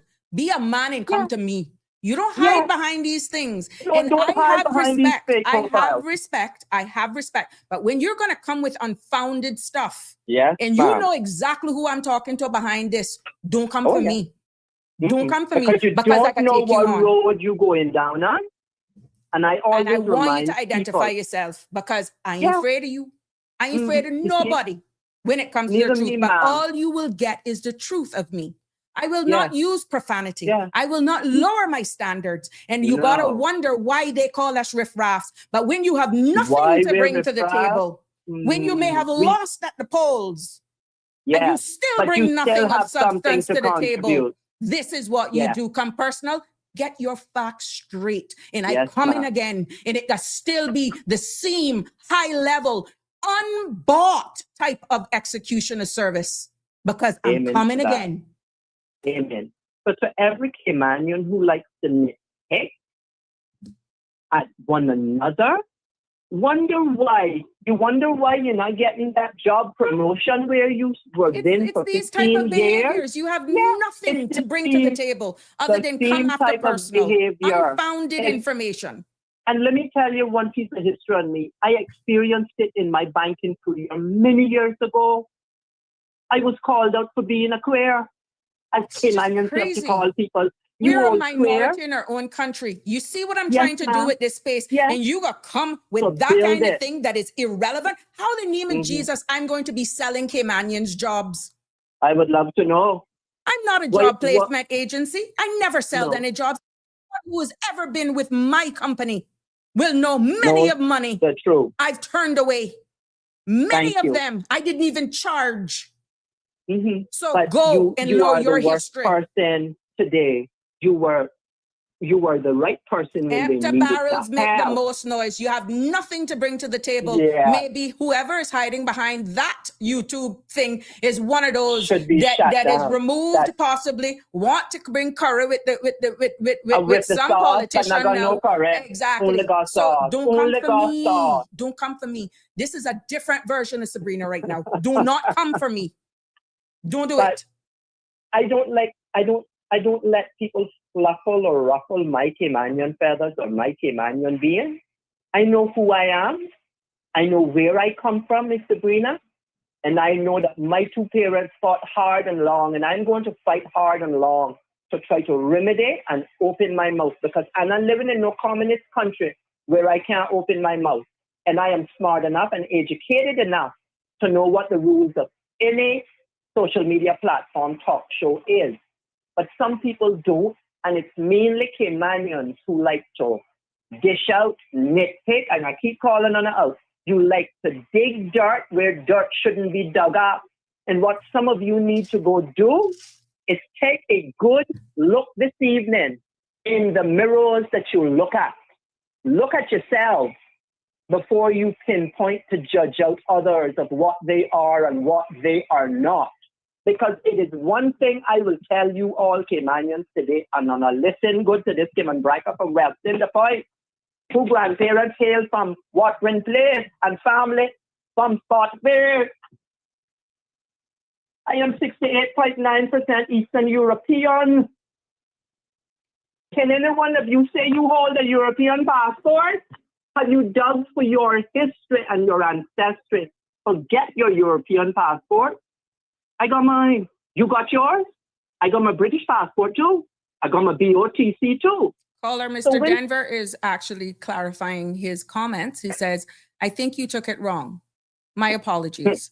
I even complimented you on your vocal contribution by saying you should have your own show. Yes, but you also said, I hung up Miss Sabrina's phone, and you clarified that the phone wasn't ringing off the hook. Mm-hmm. You see, Caymanians, like I say, need to shut up and listen. Hey, do me a favor. Today's Tuesday, long holiday. Someone to take a walk this evening through your neighborhood. See how it's changed. Mm-hmm. See the gates, see the walls, the cement walls, see the hedges, the chain link fence, and the security gates and the security cameras. We are slowly being pushed out of our neighborhood. Caller, we are winding down with time, and I have Yes, another ma'am, lengthy I will WhatsApp message that I finish want to there, read. Yes, but ma'am. tomorrow's Yes, sir, sorry. another day. Yes. Thank you as always. Thank you. And continue to give us a voice, Miss Sabrina. Oh, God I'm bless not going to you stop. I'm not going to and stop. your family. And we can just continue this Friday because it's open mic, and I got a lot to say. Not a problem, my dear. As my teachers used to tell me, I leave this here. Alrighty. When I come, I don't come with unsubstantiated facts. I come with the facts. Mm-hmm. And you know what? The truth will set you free. Amen. And nobody holding my mouth hostage. I still British. I still Eastern European. All right. But what I am, what many aspire to be when they come here, is to become like a Caymanian. Yeah. But I'm a generational one. Thank you, Leave Ms. it there. Sabrina, Thank and you. God bless. All right. Take care. Here's another WhatsApp, a lengthy one. This will more than likely be the last one that I read. Advertising these roles openly would give qualified Caymanians a genuine opportunity to come forward and actively participate in shaping the future of the country in a positive, meaningful way. For far too long, there has been a participation that if someone is done by an expatriate, it is automatically viewed as superior or beyond criticism. Yet history has shown that poor judgment, failures in leadership, and controversy are not limited to any one group. Example, often raised publicly, from the handling of Operation Tempura to other controversial appointments and decisions within government, have left many Caymanians questioning why accountability and confidence in local talent are not held to the same standards. These situations demonstrate that expertise, integrity, and competence are not determined by nationality alone. Government must lead by example and set the tone by ensuring transparency, fairness, and equal opportunity in hiring and advancement. If Caymanians are consistently encouraged to gain qualification, work hard, and contribute to their country, then there must also be a sincere willingness to trust them with leadership opportunities and decision making roles. At the heart of this, the issue is not exclusion or division, but fairness, accountability, and the desire for Caymanians to feel that they truly have a stake in the future of their own country. Many people simply want a system that reflects confidence in Caymanian ability and a government that applies its own laws, policies, and principles consistently and credibly. There we go. Aliano says, just going here. Oh, real Michelle says, but the show is not the same without you, Michelma. How you were missed when you couldn't come straight back at Christmas. Aliano says, you're listening and need Caymanian to know we need to fight those who come here and take without earning. Aliano says we need to stop the crab mindset and fighting our own. Fight with knowledge and respect. We are people of this nation. Miss Sabrina, Caymanians are solely in certain positions as an immigrant box checking exercise. Thank you for your comments. Thank you for your feedback, everyone. And yeah, I thank you. We have a lot of growing to do. And like I said, I only ask people to be respectful on this place, in this space. You can call me what you want, but one thing you need to do when you come on this space, have your facts straight. And if you're going to actually come at me personal, have your I's dotted and your T's crossed. Because like I went back, I have to set the record straight. I'm not in a political position right now, and I don't owe nothing to a soul. But you see, when you come on this platform and you try to disrespect me for speaking the truth, you barking up the wrong tree. We're all entitled to our opinions, and we can agree to disagree. But you come with your facts, and you're wrong. Don't come with allegations that is just not true. So for all of you who are sitting there behind, yes, your keyboards and typing foolishness, I want to let you know I appreciate the bad and the ugly. But like I said, you come with your facts. Come with your facts. And you don't put any foolishness out here because there are means and ways. There are means and ways. Good evening, caller. Good evening, caller. Good evening. Good evening. You calm yourself down. I called with the medicine. Okay? Mm-hmm. But you don't want nothing happen to my boo-boo. All right? Nothing to happen. You just set the record straight with some of these people coming up with their foolishness. I know, but take it when you're telling them. Tell them with the pride of the Cayman style. Okay? Easy, like Miss K used to do. Your mom was so elegant. Mm-hmm. Yes. But listen, someone I know very well, matter of fact, the family, finished, got their master's and a job that the government had out. When they went to do the test, they had the test set like for somebody that had experience for the last 10 years. The question was not for a basic, but it is sort of a basic job, like the starting point job, you know? And just because he's really intelligent, he said, I don't know if one or two of them passed it at all. So what it seems like they put the test so high, the expectations and the questions, it's beyond a beginner. It's like for advanced stage of a job. So when he passed it, apparently what they offer him isn't what that the level, because you know government has like We're in 7 whatever. o'clock, Miss J. So sorry, the time. That's why. Yeah. And he like didn't know if he want to accept. I say accept it. It's below the pay, but yet the young man has his master's, and they do it that way so that Caymanians, because they have somebody a lot of times in place for the job, So they didn't expect nobody to pass Mm-hmm. the test, and he did. And the pay is beyond. I mean, it's like for beginner, but the question was for advanced. So we got a lot going on in this little island, a lot going on. And our young people are discouraged. I don't know. We got to do our best to try to help them. So just let us continue to voice our opinions like you do and continue to open the way that people will feel brave enough to come, that we could stop some things in place because it's affecting all of us, our Mm-hmm. children, our country, our community, because the people go away to school and can't get a job. Mm-hmm. Just my 2 cents. All Have a right. good evening. Thank you. Talk soon. All right, sure. Okay, bye. Last caller for the evening. Yes, good evening. Hello.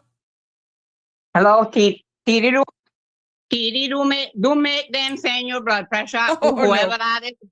If they listen, tell them go kiss a duck. I don't want to say bad thing, but tell them if they can't come with facts, if they don't know who you is, tell them who hide behind the scene and can't come forward. Like what the Honduranian guy said, they not no quality. So that's why they got try to measure your corn by their bushel. So don't make them. We know who you are, and that's you're not corrupted. That's why you wasn't re-elected, because you had nothing to give out. You were going the right way how electors people supposed to go. You want to work for the country and the people, but you know how no hand out and hand up and hand down. So tell them go kiss a duck. They don't know who they talk. They don't know what they're talking. So get off your show. Block them. Thank you very much for that. There you have it. Ladies and gentlemen, that brings us to the end of this evening episode of Sabrina Speaks. Right here, I want to thank you all for your call-ins, your comments, WhatsApp, and all of you who actually comment. We appreciate you. Until tomorrow, please, please, please do have a good evening. Save the best for last. Bless you, Miss Shelma. Miss Dorothy is saying here. Again, to all of our uniform service and those on the front line, thank you for your service. To all of you who are loyals, please don't forget to like, share, and subscribe and share the link. See you tomorrow. Love you lots. God bless. Good night. That's a wrap for today's edition of Sabrina Speaks. Thank you for tuning in and for being part of the conversation. Remember, the dialogue doesn't stop here. Stay engaged, stay informed, and most importantly, stay empowered. We'll be back tomorrow at 5 p.m., same time, same place, right here on CMR TV and radio, where your voice matters and your truth is heard. Until then, Cayman, take care of yourself and each other. That's it for today's edition of Sabrina Speaks, where your voice matters, your story counts, and your truth is always welcome. Join us weekdays from 5 until 6:30 p.m. right here on CMR TV as we dive into the topics that matter most to you. Catch the show live or on demand at cmrtv.com. And don't forget to follow us on Facebook, YouTube, and Instagram so you never miss a moment. Until next time, stay informed, stay engaged, and always speak your truth.